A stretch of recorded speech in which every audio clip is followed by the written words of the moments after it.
Hi guys, welcome back to the channel. Myself Vinesh Kumar. और आज हम सॉल्यूशन एंड कोलिगेटिव प्रॉपर्टीज़ का next lecture पढ़ेंगे। अभी तक हम कंसंट्रेशन टर्म्स के बारे में बात कर रहे थे। हमने कंसंट्रेशन टर्म्स को दो पार्ट्स में डिवाइड किया था, दो ग्रुप में डिवाइड किया था, group A and group B. Group B में हमने जो मास रिलेटेड टर्म्स हैं उनके बारे में बात की थी। ग्रुप ए में हमने वॉल्यूम रिलेटेड टर्म्स के बारे में बात की थी। आज हम क्या करने वाले हैं, इन्हीं जितनी भी कंसंट्रेशन टर्म्स हमने पढ़ी है ना, उनके बीच कुछ रिलेशंस इस्टेब्लिश करेंगे।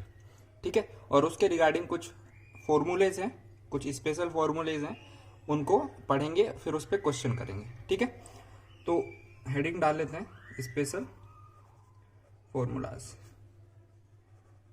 ठीक है, इसमें हम क्या करने वाले हैं, जो कंसंट्रेशन टर्म्स हैं उनके बीच में रिलेशन इस्टेब्लिश करेंगे। तो सबसे पहले हम देख लेते हैं रिलेशन बिटवीन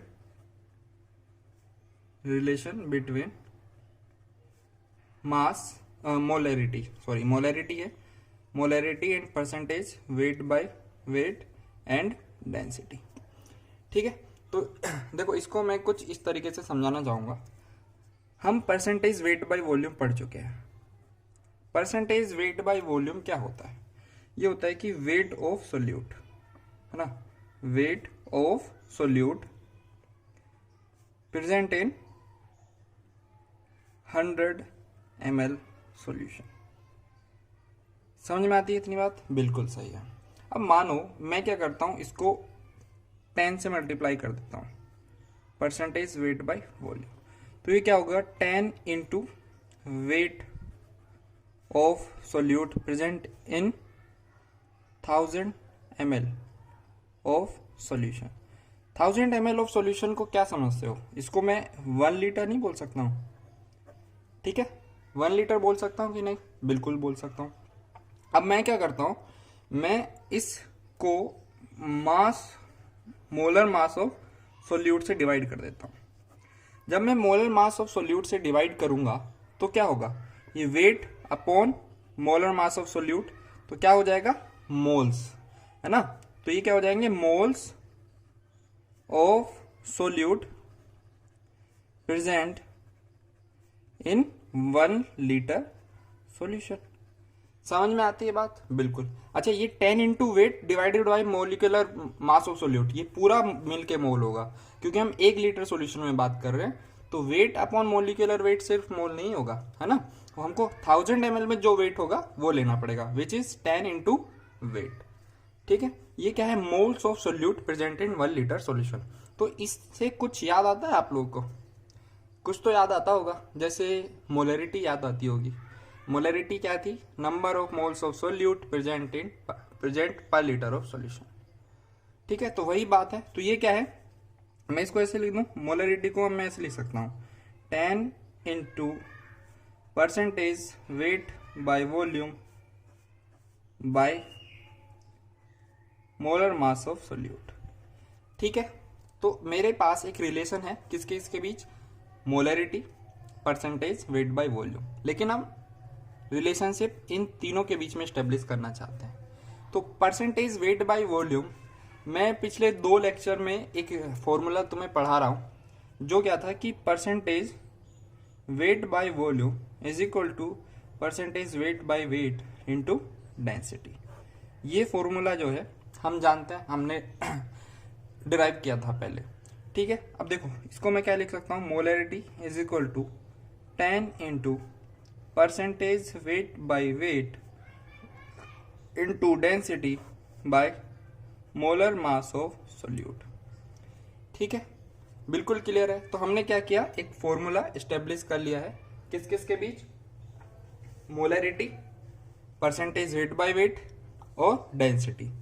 ठीक है, तो बहुत ही इंपॉर्टेंट फॉर्मूला है, आगे बहुत यूज करने वाले हैं हम इसको, पूरे चैप्टर के न्यूमेरिकल्स में काफी यूजफुल होने वाला है। ठीक है, दूसरा मैं रिलेशन की बात करता हूं। दूसरा रिलेशन हम किस किस के बीच में स्टेब्लिश करेंगे, ये है रिलेशन बिटवीन मोलैरिटी और बहुत इंपॉर्टेंट टर्म्स है मोलैलिटी एंड देन डेंसिटी। ठीक है, इसको तुम ऐसे लिख सकते हो, molality small m is equal to 1000 into m divided by 1000 into d minus molarity into molar mass of solute. ठीक है, ये हमारा फॉर्मूला है। अगर हमें मोलरिटी दी हुई है इसमें एक, हाँ, अगर हमें क्या दिया हुआ है, मोलरिटी या फिर मोलरिटी में से कुछ एक दिया हुआ है और दूसरा चाहिए, साथ में क्या होनी चाहिए, डेंसिटी। क्योंकि ग्रुप ए और ग्रुप बी के कंसंट्रेशन टर्म्स को जोड़ने के लिए, उनके बीच में रिलेशन स्टेब्लिश करने के लिए हमको डेंसिटी की जरूरत पड़ती है। ठीक है, अगर डेंसिटी दी हुई है और मोलरिटी या मोलरिटी में से एक दिया हुआ है तो इस फॉर्मूले के जरिए हम दूसरा टर्म्स निकाल सकते हैं। ठीक है, तीसरे रिलेशन की तरफ बढ़ते हैं। तीसरा रिलेशन है हमारा relation between molality and mole fraction. देखो, ये इस चैप्टर का सबसे ज्यादा इंपॉर्टेंट फॉर्मूला होगा, अभी भी है लेकिन आगे वाले टाइम में बहुत ज्यादा इंपॉर्टेंट होगा। क्यों? क्योंकि जब हम कोलिगेटिव प्रॉपर्टीज के बारे में पढ़ते हैं ना, तो उसमें मोलैलिटी और मोल फ्रैक्शन का बहुत बड़ा रोल होता है। तो उस टाइम पे ये जो फॉर्मूला है हमारे बहुत काम आएगा।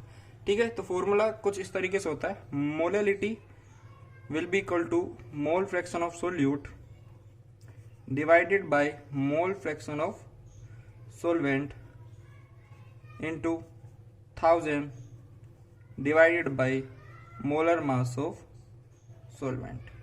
ठीक है, सोलवेंट कुछ भी हो सकता है, अगर वाटर होगा तो मोलर मास कितना हो जाएगा, 18। ठीक है, इस तरीके से। चलो, यहां तक तो बात हो गई स्पेशल फॉर्मूलाज की। 3 फॉर्मूले हैं। पहला है molarity is equal to 10 into percentage weight by weight into density by molar mass of solute. दूसरा था मोलरिटी एंड मोलरिटी के बीच में, molarity is equal to 1000 into molarity divided by 1000 into density minus molarity into molar mass of solute. तीसरा है molarity is equal to mole fraction of solute divided by mole fraction of solvent into 1000 upon molar mass of solvent. ठीक है, इस पे question करते हैं। चलो question करते हैं। क्वेश्चन सबसे पहले है, देखो क्वेश्चन में बोलता हूं, ये क्या होगा, मोल फ्रैक्शन ऑफ I2। I2 क्या है, solute. Mole fraction of I2 in benzene. अच्छा, इसका मतलब समझो, इसका मतलब क्या है, mole fraction of I2 in benzene, मतलब यहाँ पे बेंजीन एक सोलवेंट है, I2 एक सोल्यूट है। तो mole fraction of I2 in benzene is 0.2। If density of solution, density दी हुई है कितनी, 1.2 ग्राम पर ml। तो हमको कैलकुलेट करना है, then calculate molarity, then molality, then percentage weight by weight and percentage weight by volume. ये सब चीजें हमको कैलकुलेट करनी है। तो सबसे पहले हम क्या कैलकुलेट कर सकते हैं, हमको देखो मोल फ्रैक्शन दिया हुआ I2 का, तो हमने पीछे एक फॉर्मूला पढ़ा था, molality is equal to mole fraction of solute by mole fraction of solvent into 1000 upon molar mass of solvent. ठीक है, तो मोलैलिटी हम सबसे पहले फाइंड आउट करने की कोशिश करेंगे। अच्छा देखो, मोल फ्रैक्शन ऑफ I2 कितना है, 0.2।